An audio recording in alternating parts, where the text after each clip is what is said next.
Lord. హల్లెలూయా. దేవుని పరిశుద్ధ నామానికి స్తోత్రం కలుగునుగాక. ఈ మంచి ఉదయకాల సమయం దేవుని మాటలు వింటున్న మీ అందరికీ కూడా నా హృదయపూర్వకమైనటువంటి వందనాలు. ఎలా ఉన్నారు? మీరు, మీ కుటుంబాలు, మీ బిడ్డలు క్షేమంగా ఉన్నారా? దేవుని మహాకృప మీకు, మీ కుటుంబాలకి తోడయ్యుండును గాక. ఆమేన్. పరిశుద్ధ గ్రంథంలో నుండి ఒక వాక్యాన్ని మనం చదువుకుందాం. చూడండి, జకరియా గ్రంథం 8వ అధ్యాయం 13వ వచనం 3వ లైన్ మనం చదువుకుందాం. జకరియా గ్రంథం 8వ అధ్యాయం 13వ వచనం 3వ లైన్ మనం చదువుకుందాం. మీరు ఆశీర్వాదాస్పదమగునట్లు నేను మిమ్మల్ని రక్షిస్తును.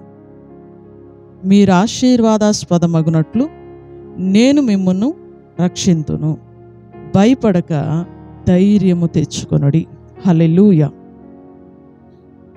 బైబిల్ గ్రంథంలో జకరియా ద్వారా దేవుడు మాట్లాడుతున్నటువంటి అమూల్యమైనటువంటి మాట, తన జనులైనటువంటి ఇశ్రాయేలీలతో, యోధా జనాంగంతో దేవుడు మాట్లాడుతున్న అమూల్యమైన మాట, మీరు ఆశీర్వాదాస్పదమగునట్లు నేను మిమ్మల్ని రక్షిస్తాను, కనుక భయపడక ధైర్యము తెచ్చుకొనుడి. హల్లెలూయా. మనం ఆరాధిస్తున్నటువంటి మన తండ్రి అయినటువంటి దేవుడు మిమ్మల్ని ఆశీర్వాదకరంగా ఉంచుతాను, మిమ్మల్ని రక్షిస్తాను, కనుక మీరు భయపడొద్దు, ధైర్యం తెచ్చుకోండి అని మాట్లాడుతూ ఉన్నారు. చాలామందిని మనం చూసినట్లయితే దేవుని బిడ్డలే కానీ ఆశీర్వాదం లేదు, దేవుని బిడ్డలే కానీ దేవుడిచ్చే రక్షణ వారికి లేదు, దేవుని బిడ్డలే కానీ ధైర్యాన్ని కోల్పోతూ ఉన్నారు, అన్నిటికీ భయపడుతూ ఉన్నారు.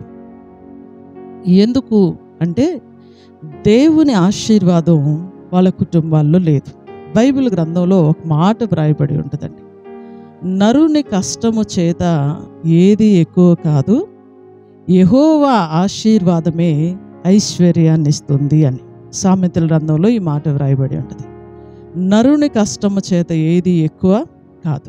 కానీ ఈరోజు చాలామంది ప్రజలను మనం చూస్తే వారి కష్టం మీద ఆధారపడుతున్నారు. ప్రతిరోజు డ్యూటీ, ప్రతిరోజు పని, ఆదివారం నిద్ర, ఆదివారం అలసట. మరి దైవాశీర్వాదం ఎలా వచ్చేది? శాపం ఎలా కొట్టివేయబడుద్ది? కుటుంబాలు ఎలా దీవెనకరంగా ఉంటాయి? మిమ్మల్ని ఆశీర్వాదకరంగా చేస్తాను, మీరు శాపాస్పదంగా ఉండరు, ఆశీర్వాదకరంగా ఉంటారని ప్రభు చెప్పాడు. మరి ఆశీర్వాదం ఎలా వచ్చింది అంటే, ఆశీర్వదించే దేవుని పాదాల దగ్గరికి ఏ వ్యక్తి అయితే వస్తాడో ఆ వ్యక్తిని దేవుడు ఆశీర్వదిస్తాడు. మీకు తెలుసా, దేవుడు తన పిల్లలుగా ఉండటానికి మనల్ని ఎందుకు పిలుచుకున్నాడు అంటే, మనం దారిద్ర్యతలో ఉండాలని కాదండి. ఆశీర్వాదానికి వారసులు అగునట్లు నేను మిమ్మల్ని పిలుచుకున్నాను అన్నాడు. ఎందుకు దేవుడు మనల్ని పిలిచాడంటే, ఆశీర్వాదకరంగా ఉండాలి అని.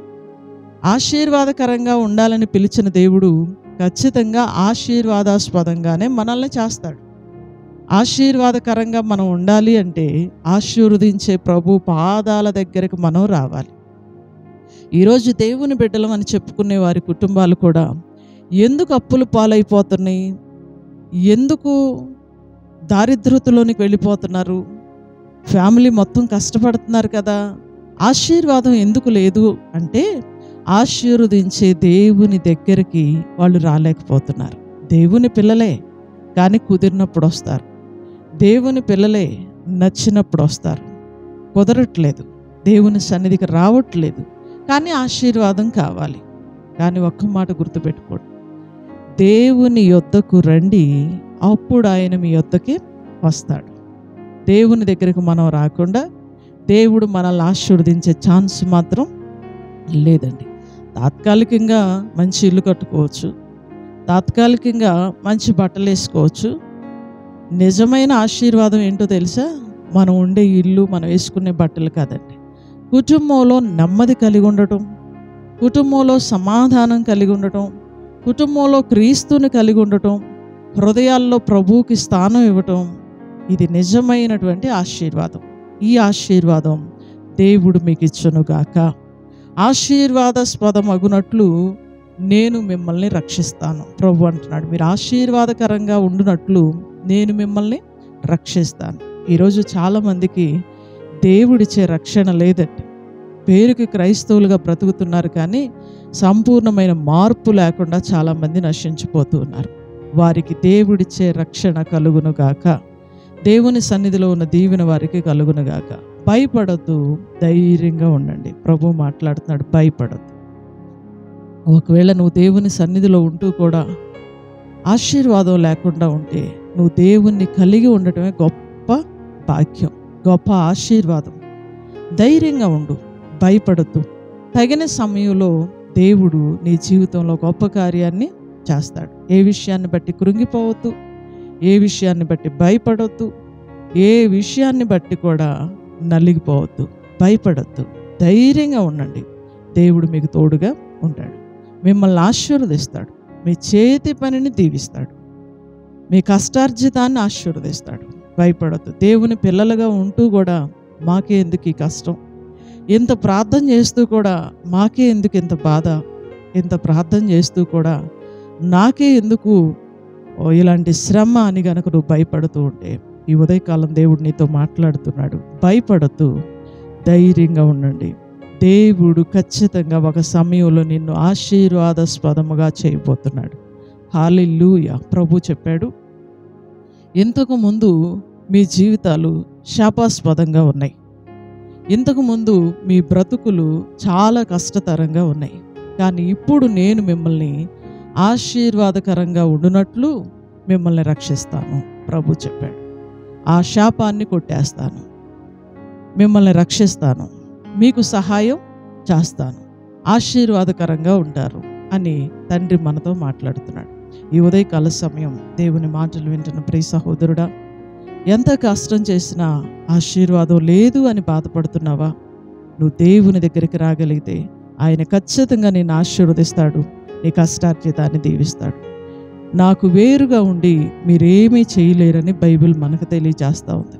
దేవునికి దూరం అయితే దైవ ఆశీర్వాదం కోల్పోయింది, హృదయంలో నెమ్మది కోల్పోతాం, సమాధానం కోల్పోతాం, కుటుంబంలో ఐక్యత కోల్పోతాం. అన్నీ పోయిన తర్వాత నీ జీవితమే వృధా అయిపోయి నశించిపోయింది కదా.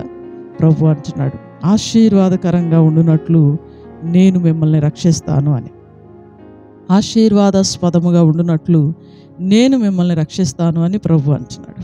ఆయన దగ్గరికి నువ్వు రాగలిగితే ఖచ్చితంగా నిన్ను ఆశీర్వదిస్తాడు. నీ హృదయంలో సమాధానం ఇస్తాడు, నీ కుటుంబంలో సమాధానం ఇస్తాడు, నీ చేతి పనిని ఆయన ఆశీర్వదిస్తాడు. ఆ నరకంలో నుండి, శాపంలో నుండి దేవుడు నిన్ను రక్షిస్తాడు. భయపడొద్దు, ధైర్యంగా ఉండు. ఆయన పాదాల దగ్గరికి రా, ఆయన ఇచ్చే ఆశీర్వాదాన్ని పొందు. God bless you. ప్రార్థన చేసుకుందాం. సకల ఆశీర్వాదములకు కారణభూతుడు అయిన మా తండ్రి, మీ ఘనమైన శ్రేష్టమైన నామానికి వందనాలు, స్తోత్రాలు, స్తుతులు చెల్లిస్తూ ఉన్నాం. ఈ మంచి ఉదయకాల సమయం అమూల్యమైన నీ మాటల ద్వారా మాతో మీరు మాట్లాడినందుకు వందనాలయ్యా. ఆశీర్వాదాస్పదముగా ఉండునట్లు నేను మిమ్మల్ని రక్షిస్తాను అని మీరు మాతో మాట్లాడినందుకు వందనాలయ్యా. నిజమే, ఆశీర్వాదానికి వారసులు అవ్వటానికి మమ్మల్ని మీరు పిలిచారయ్యా. మమ్మల్ని మీరు ఆశీర్వదించే దేవుడు, మమ్మల్ని రక్షించే దేవుడు అయ్యా. భయపడొద్దు, ధైర్యముగా ఉండమని మీరు మాతో మాట్లాడారు. నిజమే, చాలామంది సమస్యల్లో కూరుకుపోయి ఉన్నారయ్యా. ఈ పరిస్థితుల్లో నుండి మమ్మల్ని ఎవరు విడిపిస్తారు అని భయపడుతూ ఉన్నారయ్యా. ధైర్యాన్ని కోల్పోయిన స్థితిలో ఉన్నారు. వారందరితో ఈ ఉదయకాలం మీరు మాట్లాడినందుకు వందనాలు. ప్రతి కుటుంబం ఆశీర్వాదకరంగా మారునుగాక, ప్రతి కుటుంబానికి మీరిచ్చే రక్షణ కలుగునుగాక, ప్రతి కుటుంబం కూడా మిమ్మల్ని బట్టి ధైర్యంగా ఉండి భయపడకుండా విశ్వాసంతో ప్రార్థన చేసుకునే కృప ప్రతి కుటుంబానికి కలుగునుగాక. అటు దీవెన, ఆశీర్వాదం ఈ మాటలు వింటున్న ప్రతి బిడ్డకు మీరు అనుగ్రహించండి. ఈ ఉదయకాల సమయం స్కూళ్ళకి, కాలేజీలకు వెళ్తున్న పిల్లల్ని మీ చేతులకు అప్పగిస్తూ ఉన్నామయ్యా. ఉద్యోగాలకు, డ్యూటీలకు వెళ్తున్న బిడ్డలను మీ చేతులకు అప్పగిస్తూ ఉన్నాం. కూలి పనులు చేసుకుంటున్న బిడ్డలను మీ చేతులకు అప్పగిస్తూ ఉన్నామయ్యా. పొలం పనులు చేస్తున్న పిల్లల్ని, పశువులు కలిగిన బిడ్డలను మీ చేతులకు అప్పగిస్తూ ఉన్నాం. అందరికీ నీ కృపా, కాపుదల, క్షేమం, దీవెన మీరు దయచేయండి. ఈరోజంతా వారి ప్రయాణాల్లో, పనిబాట్లో మీరు తోడుగా ఉండండి. ఎవ్వరికి ఏ కీడు అంటకుండా మీరు కాపాడి క్షేమాన్ని దయచేయండి. ప్రతిరోజు ఆశతో ఆసక్తితో నీ మాటలు వింటున్న ప్రతి కుటుంబాన్ని దీవిస్తూ ఉన్నాం. మీ ఆశీర్వాదాలు వారి కుటుంబాల మీదకి వచ్చునుగాక. మీరిచ్చే రక్షణ వారి కుటుంబాలకి కలుగునుగాక. ఏ విషయాన్ని బట్టి భయపడుతున్నారో ఆ భయాల్లో నుండి వారికి విడుదల కలుగునుగాక. ధైర్యంతో నీ దగ్గరకు వచ్చే కృప ఆ కుటుంబాలకి కలుగునుగాక.